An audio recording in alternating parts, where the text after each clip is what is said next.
नमस्कार, मैं हूं हरिशंकर व्यास। सेंट्रल हॉल में आपका स्वागत है। कांग्रेस के मौजूदा और पूर्व मुख्यमंत्री व नेता एक के बाद एक भ्रष्टाचार के मामलों में फंसे हैं। सोनिया गांधी, राहुल गांधी के नेशनल हेराल्ड मामले से लेकर अशोक चव्हाण, ओमान चांडी की ढेरों सुर्खियां बनी है। कांग्रेस का आरोप है कि मोदी सरकार जांच एजेंसियों का दुरुपयोग कर रही है। शरद पवार ने कहा है कि उन्होंने अपने 40 साल के राजनीतिक जीवन में सत्ता का ऐसा दुरुपयोग नहीं देखा जैसा आज है। उन्होंने ये बात महाराष्ट्र में भुजबल परिवार पर जांच एजेंसियों की कार्रवाई के बाद कही, पर तथ्य है कि अधिकांश मामले मोदी सरकार से पहले के हैं। लोकसभा चुनाव से पहले भ्रष्टाचार का जो हल्ला हुआ था, उसमें जितने मामले चर्चा में आए, उनकी जांच में अब एक के बाद एक कार्रवाई है। भारत की व्यवस्था में जांच और अदालत प्रक्रिया में यूं भी भ्रष्टाचार के मामले सजा में तब्दील नहीं होते।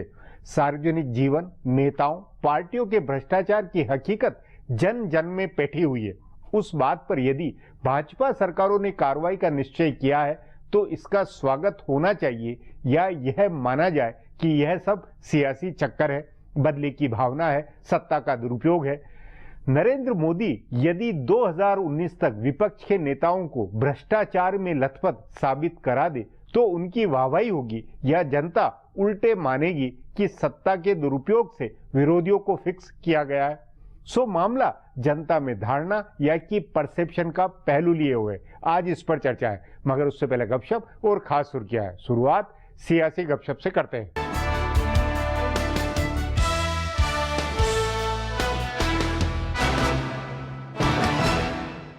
बजट इजलास से पहले ऑपोजिशन जमातें भी मिलेंगी और इजलास के दौरान दोनों ही ऐवान के अंदर मफाहमत को लेकर अपनी हिकमत अमली बनाएंगी। बरसर इक़्तिदार एनडीए के रहनुमाओं का इजलास हो चुका है और 23 फरवरी को ऐवान का इजलास शुरू होने से पहले हुकूमत व स्पीकर की तरफ से तलब किया गया कुल जमाती इजलास भी होगा। उसी दौरान ऑपोजिशन जमातों के रहनुमाओं के मिलने का मंसूबा है। कांग्रेस के पार्लियामानी मैनेजर चाहते हैं कि हुकूमत को दोनों ही ऐवान में घेरा जाए। गुज़िश्ता 2 इजलास में कांग्रेस ने कामकाज ठप किया, लेकिन सिर्फ ऐवान बाला में ही वो अपनी तादाद की ताकत की वजह से हुकूमत को रोक पाई। ऐवान ज़ेरी में कांग्रेस के हंगामे के बीच भी कामकाज होता रहा था। इस बार कांग्रेस रहनुमा चाहते हैं कि ऐवान ज़ेरी में भी हुकूमत को घेरा जाए। उन्हें लग रहा है कि अगर तृणमूल के 34 अराकीन पार्लियामेंट ताउन दें तो ऐवान ज़ेरी को भी ठप किया जा सकता है। कांग्रेस की मंशा इसमें बीजू जनता दल और दीगर कुछ जमातों को भी लाने की है। तभी आदम बर्दाश्त और मजहबी मसाइल के अलावा बदउनवानी के मसले पर कांग्रेस की मुखालफत ज्यादा रहेगी। इंतखाबी साल में कोई पार्टी मजहबी मसलों पर जोर नहीं देगी, इसलिए कांग्रेस ने बदउनवानी का मसला उठाने का फैसला किया है। इजलास से ठीक पहले उसे गुजरात की वजीर आला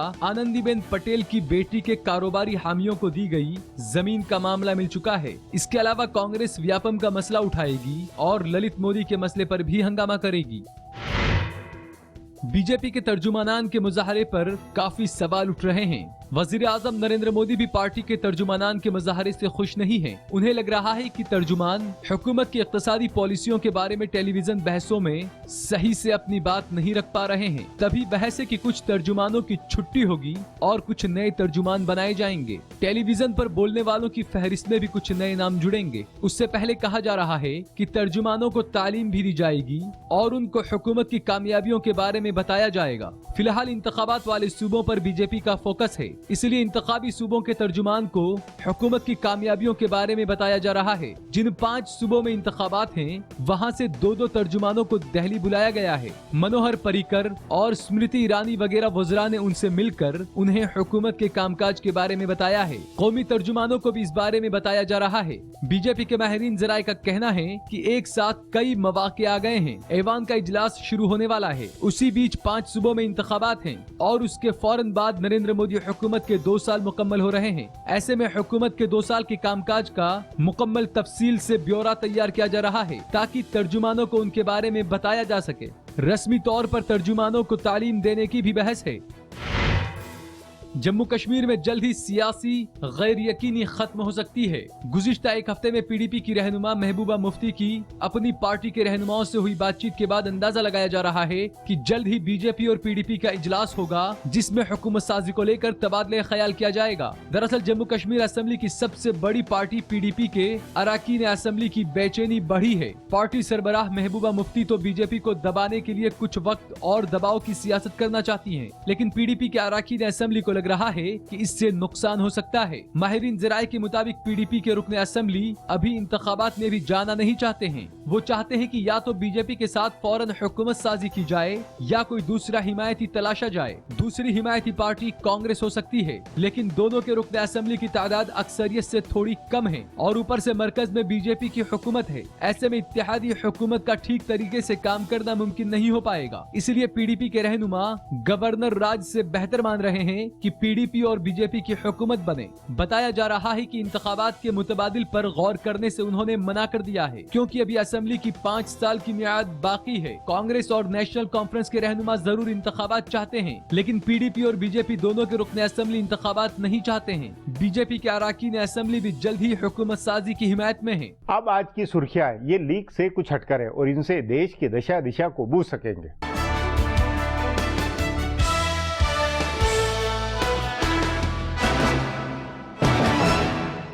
मुफ्ती मोहम्मद सईद के इंतकाल के बाद जम्मू कश्मीर में हुकूमत साजी को लेकर चल रहे सस्पेंस को खत्म करने के लिए नई पहल के तहत BJP general secretary Ram Madhav आइंदा हफ्ते पीडीपी सरबराह महबूबा मुफ्ती से बात कर सकते हैं। बताया जा रहा है कि वजीर आजम नरेंद्र मोदी और पार्टी के कौमी सदर अमित शाह ने उनसे बातचीत के लिए कहा है। पार्टी जराये ने बताया कि सईद के इंतकाल के बाद 40 दिन का सोग आइंदा हफ्ते खत्म हो रहा है। उसके बाद राम माधव महबूबा मुफ्ती से मुलाकात कर सकते हैं। माधव ने पीडीपी के साथ इत्तेहाद में अहम किरदार अदा किया था। पीडीपी चाहती है कि मरकजी हुकूमत कश्मीर से जुड़े हुए सियासी एजेंडे पर कुछ रियायत दे, जिसमें अफस्पा शामिल हैं। बीजेपी पहले ही इसे खारिज कर चुकी है। पीडीपी मरकजी हुकूमत से सूबे के लिए मजीद माली इमदाद पर जोर दे रही है।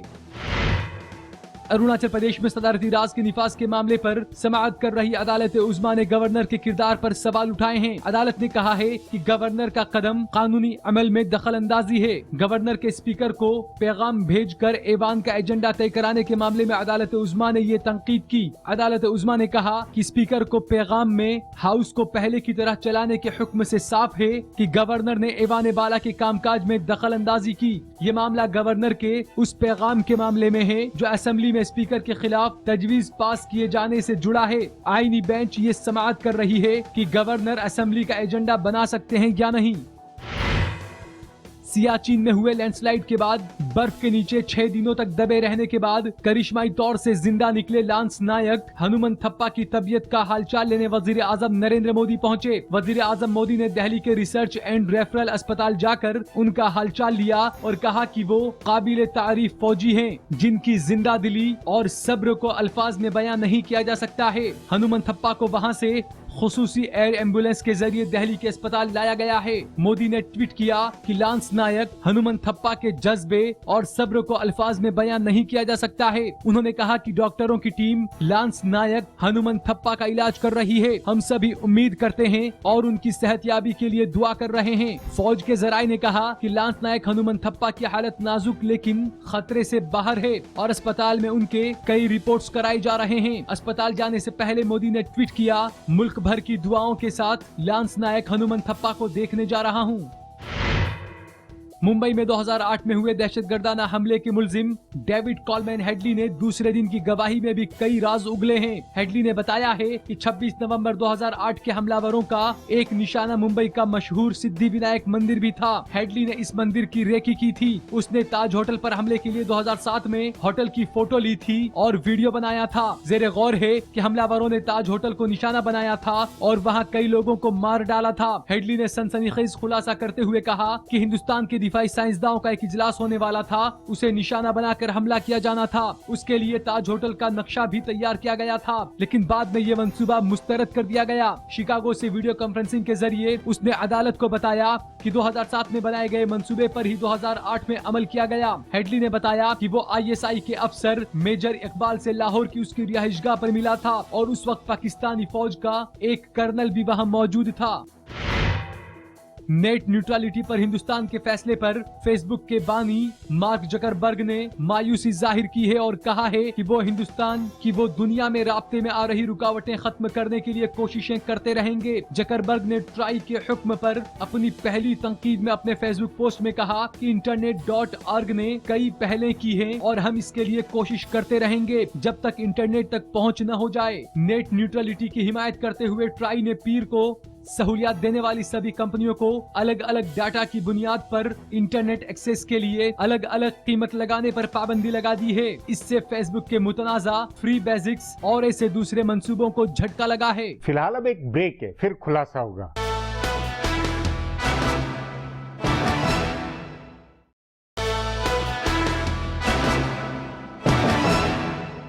अन्ना हजारे ने भ्रष्टाचार के खिलाफ आंदोलन चलाकर 2012 से देश की राजनीति को मोड़ा। उस नाते संदेह नहीं कि भ्रष्टाचार का मुद्दा जनता में गहरे बैठा हुआ है। तभी सवाल है कि विरोधी नेताओं के खिलाफ सरकार की कार्रवाई से पॉजिटिव हवा है या नेगेटिव।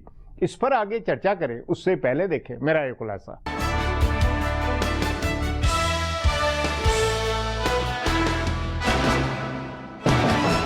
हिंदुस्तान में 2011 से लेकर 2014 तक बदउनवानी का जैसा हल्ला हुआ वो जबरदस्त था। पूरा मुल्क ऐसे मुतहर्रिक था जैसे इस बार बदउनवानी का मुकम्मल खात्मा हो जाएगा। इस हल्ले में ही नरेंद्र मोदी कांग्रेस के मुतबादिल के तौर पर उभरे और उन्होंने मुल्क की बागडोर संभाली। उसके बाद से बदउनवानी का हल्ला थमा हुआ है, लेकिन 5 साल पहले जो मसले उठे थे उनकी तफ्तीश आगे बढ़ रही है। हालांकि तफ्तीश की रफ्तार वैसी नहीं है जैसी होनी चाहिए। जिस लोकपाल को लेकर अन्ना हजारे ने तहरीक की थी वो अभी दूर की कौड़ी है। बहरहाल अब असली सवाल ये है कि बदउनवानी में हर तरफ से घिरे रहनुमाओं की तफ्तीश को मामूल के मुताबिक चलने वाला कानूनी अमल माना जाए या सियासी बदले की कार्रवाई। कांग्रेस के इख्तियार में रहते जिन रहनुमाओं पर मुकदमे हुए थे उनकी तफ्तीश को अब कांग्रेस की सियासत बदले की कार्रवाई बता रही है। केरल में सोलर पैनल बदउनवानी का मामला तभी का है जब मरकज में कांग्रेस की हुकूमत थी। सूबे में तो अब भी कांग्रेस की ही हुकूमत है, लेकिन अब इस बदउनवानी के मुल्जिम ने वजीर आला ओमान चांडी पर रिश्वत लेने का इल्जाम आयद किया है तो कांग्रेस ने इसे सियासी बदले की कार्रवाई बता दिया है। ऐसे ही हिमाचल प्रदेश के वजीर आला वीरभद्र सिंह के खिलाफ आमद से जायद इमलाक का मामला भी उसी वक्त का है जब वो मरकज में यूपीए हुकूमत में वजीर थे। उनके मरकजी वजीर रहते मामला सामने आया था और उसके बाद उनको वहाँ से हटाकर उनका कलमदान बदल दिया गया था, लेकिन अब उन पर कार्रवाई हो रही है तो कांग्रेस इसे सियासी बदले की कार्रवाई बता रही है। महाराष्ट्र में भुजबल खानदान जिस बदउनवानी में फंसा है वो भी मरकज व सूबे दोनों जगह एनसीपी के इख्तियार में रहते हुए हुआ है। लेकिन भुजबल खानदान पर कार्रवाई से शरद पवार ऐसे बेचैन हैं कि उन्होंने ये बड़ा बयान दिया कि अपनी इतनी लंबी सियासी जिंदगी में उन्होंने इख्तियार का ऐसा बेजा इस्तेमाल कभी नहीं देखा। तभी सवाल उठता है कि क्या हुकूमत को सभी जमातों के साथ हमआहंगी बनाए रखने के लिए बदउनवानी के मसलों को दबाए रखना चाहिए। अवाम में ये आम सोच रही है कि सभी रहनुमा मिले हुए होते हैं, एक आध को छोड़ दें तो किसी बड़े रहनुमा के खिलाफ आयद किए गए बदउनवानी के इल्जामात की तफ्तीश किसी नतीजे तक नहीं पहुंची है। इससे सभी रहनुमाओं के मिले होने की आम सोच पुख्ता हुई है। अगर सूबों के वज़राए आला, साबिक मरकजी वज़रा और सीनियर रहनुमाओं पर कार्रवाई होती है तो ये सोच टूटेगी, लेकिन एक तरफ अवाम के मन में बैठी सोच टूटेगी तो दूसरी जानिब जमातों और रहनुमाओं के बीच बनी हमआहंगी भी खत्म होगी। इसका असर हुकूमत के कामकाज पर हो सकता है, लेकिन हुकूमत का कामकाज सही ढंग से चले इसलिए बदउनवानी के मुल्जिम किसी रहनुमा पर कार्रवाई न हो ये जमहूरियत के लिए ज्यादा नुकसान देने वाला होगा। हुकूमत को हमआहंगी बनाए रखने की फिक्र छोड़कर कानून के मुताबिक काम करना चाहिए, लेकिन इस बात को जहन में रखना चाहिए कि उसका काम चुनिंदा न हो, यानी सिर्फ अपोजिशन जमातों के रहनुमा उसके निशाने पर न हो। अगर इख्तियार जमात या इत्तेहादी पार्टियों के रहनुमाओं पर इल्जाम आयद होते हैं तो उनके खिलाफ भी उसी शफाफियत से तफ्तीश होनी चाहिए। इससे हुकूमत पर अवाम में यकीन पैदा होगा और लोगों में ये पैगाम जाएगा कि बदउनवानी के खिलाफ उन्होंने जो गुस्सा दिखाया था उसका नतीजा सही निकला है। अब एक ब्रेक है, उसके बाद नेताओं के खिलाफ जांच के मुद्दे पर चर्चा करेंगे।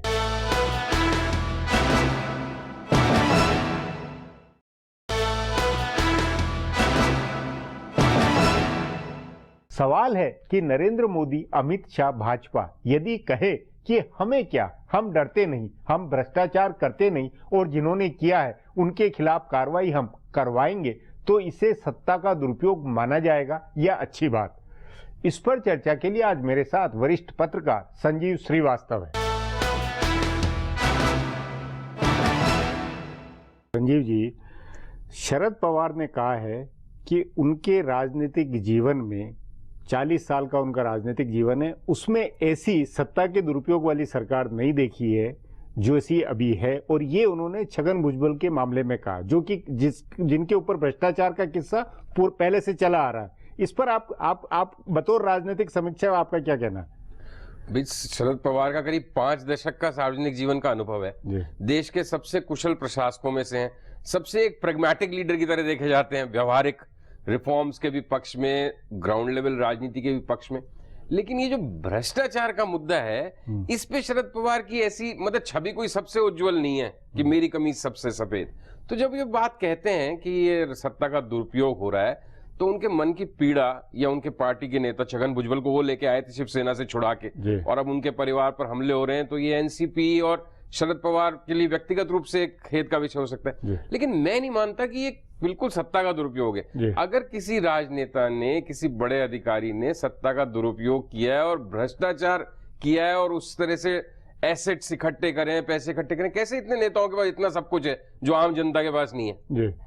कोई उनकी तनख्वाह से तो नहीं आया है, ना उनके पास किसी पब्लिक लिमिटेड कंपनी के शेयर्स थे जो इतने बढ़ गए 30-40 साल में।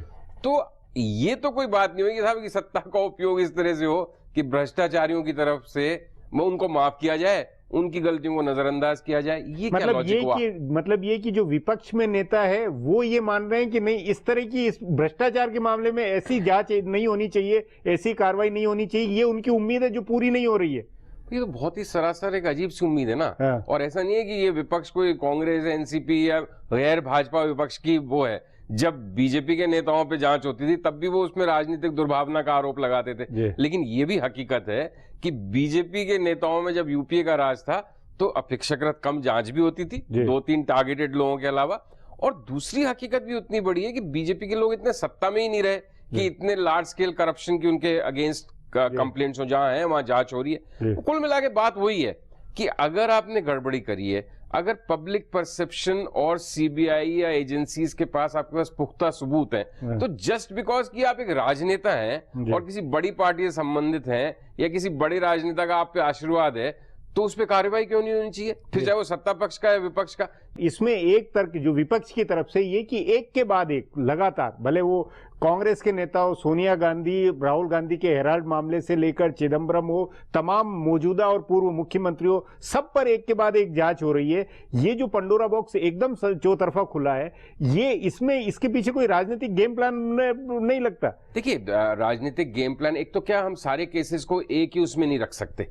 नेशनल हेराल्ड का मामला एक इम्प्रॉपराइटी का मामला ज्यादा से ज्यादा बन सकता है, लेकिन व्यक्तिगत रूप से मुझे एक्चुअली नहीं लगता कि कोई भ्रष्टाचार या कोई जमीन हड़पने या कोई ऐसा मामला है। उससे तो शायद ऊपर है गांधी परिवार के लोग, जो भी हम किसी का सोचना हो। लेकिन चिदम्बरम का मामला हो या भुजबल का मामला हो या अशोक चौहान का मामला हो या वीरभद्र सिंह का मामला हो, मुझे एक एक केस की डिटेल्स नहीं मालूम, लेकिन अगर कोई केस है जिसमें कि साक्ष्य ऐसे बन रहे हैं कि उनकी जांच हो, तो सिर्फ इसलिए जांच नहीं हो कि कांग्रेस और बीजेपी संसद में बजट सत्र को अच्छी तरह चला सके या जीएसटी पास हो सके या एक अच्छा माहौल रहे देश में राजनीतिक टकराव, इसके का माहौल, उसकी ज्यादा चिंता होनी चाहिए भ्रष्टाचार की? ये दोनों चीजों की चिंता होनी चाहिए। और अगर राजनीतिक टकराव भ्रष्टाचार के मामलों की जांच पड़ताल से बढ़ता है, तो ऐसा राजनीतिक टकराव भी किसी हद तक देश की जनता को शायद स्वीकार्य होगा, क्योंकि एक पॉलिटिकल कॉपरेशन का माहौल at the expense of condoning the corruption of big time leaders, कि उसको आप क्षमा करते रहिए, ये तो कोई बात नहीं हुई। हम कभी तो देश में ऐसा वातावरण बनाएंगे जिसमें एक स्वच्छ सरकार होगी और स्वच्छ राजनीति होगी। हाँ, उसमें दुर्भावना नहीं होनी चाहिए, उसमें राजनीति इंट्रोड्यूस नहीं होनी चाहिए, उसमें लगना चाहिए अभी विक्रमादित्य के सिंहासन पे बैठा है जो भी, चाहे सीबीआई डायरेक्टर है चाहे प्रधानमंत्री, कि वो ईमानदारी से बीजेपी, कांग्रेस, एनसीपी, जो भी तमाम दल हैं देश के, किसी के खिलाफ भी मामला हो, जांच हो। नहीं, ये इसमें जनता के अंदर परसेप्शन और धारणा के स्तर पर क्या यही मैसेज जा रहा है, क्या आपका मानना है? देखिए, जनता तो इस समय कोई ऐसी रायशुमारी हुई नहीं है कि जनता एग्जैक्टली इस विषय पे क्या सोच रही है, न इस विषय पे कोई रेफरेंडम हुआ है, जैसी मीडिया में चर्चा हुई, जैसी राजनीतिक समीक्षक वो जो करते हैं प्रॉब्लम राजनीतिक समीक्षकों की और मीडिया की और राजनीतिक दलों की है। भाई आपका कोई सैद्धांतिक आपत्ति हो एक दूसरे से, आप उस पर अड़िए ना, लड़िए ना, जीएसटी के एक एक बिंदु पे आप चर्चा करिए, उस पर डिफरेंसेस करिए, लेकिन चूंकि किसी कांग्रेसी नेता के खिलाफ प्रहार हो रहा है, उसका बदला आप प्रतिकार लेंगे संसद में जीएसटी को अपोज करके, वो गलत बात होगी। एंड वाइस वर्सा, जो बीजेपी वाले करते थे वो भी उतना ही गलत था। सो अल्टीमेटली जो देश का बड़ा नेतृत्व नहीं, तो उसमें ये राजनीतिक समीक्षक, मीडिया, वो और जनता, इनके इसके बीच की क्या किस तरह की भावना बन रही है, धारणा बन रही है? देखिए मेरे ख्याल से राजनीतिक समीक्षकों ने तो ये काफी हद तक इस आर्गुमेंट थ्योरी को बाय कर रखा है कि ये दुर्भावना से हो रहा है और इससे राजनीतिक सद्भाव का माहौल नहीं बन पा रहा और टकराव हो रहा है। तो भाई एक दूसरे के चोर चोर मौसेरे भाई बन के सब रहो और कोई नहीं राजनीतिक, ये हमारे सार्वजनिक विमर्श का सार है अभी की तरफ वैसे देखा जाए। मीडिया और समीक्षकों और राजनीतिक दलों के बड़े बड़े नेता, स्पोक्स पर्सन सब मिलकर इस तरह का माहौल बना रहे। लेकिन अगर ईमानदारी से, मुझे भी मालूम नहीं जनता की नब्ज की क्या बोलती है इस विषय पे, लेकिन मुझे लगता है कि जनता ऐसा नहीं सोचती होगी। जनता तो क्योंकि देश की 98-99% ईमानदार है, ज्यादातर इसलिए भी कि शायद उसको भ्रष्टाचार का मौका नहीं मिला है, तो वो तो चाहती है कि भ्रष्टाचारियों को सजा मिले। और उस नाते वो, उसके लिए ये राजनीतिक और नेताओं की जो चिल्ल पो है उसका कोई मतलब नहीं है। देखिए अभी थोड़े सा ऐसे व्यक्तिगत नहीं बोलना चाहता, लेकिन अगर समीर भुजबल और अशोक चौहान या कोई बीजेपी के नेता का एकदम नाम ध्यान नहीं आ रहा, उन पे कोई आरोप लगता है जिसपे जनता सोचती है कि हाँ भाई ये आज से 25 साल पहले तो ऐसे थे, आज इनकी हैसियत ऐसी कैसे हो गई, और उनके खिलाफ कार्रवाई होगी, तो जनता की कोई बड़ी सिंपैथी उनके साथ हो जाएगी कि ये अंडरडॉग हैं और इनको बचाओ। इनके आज तक कोई सार्वजनिक पद पे बैठा हुआ नेता इस देश में गलत काम करके बचे तो हजारों लाखों गए, लेकिन कोई गलत फंसा हो कि साहब इसको झूठा फंसा दिया, ये तो असल में बहुत ईमानदार था लेकिन गलती से जेल चला गया, ऐसा तो एक भी उदाहरण नहीं है देश में। तो फिर किस बात की परेशानी है? जी संजीव जी, बातचीत को यहीं समाप्त करेंगे। प्रोग्राम में आने के लिए बहुत बहुत धन्यवाद। हमारा प्रोग्राम अब यहीं खत्म होता है। आग्रह है प्रोग्राम पर अपनी राय hsvyas@nayaindia.com पर ईमेल करके बताएं या hsvyas@Twitter और Facebook/नया इंडिया न्यूज़पेपर पर जाहिर करें। अब कल फिर मिलेंगे इसी चैनल पर इसी समय।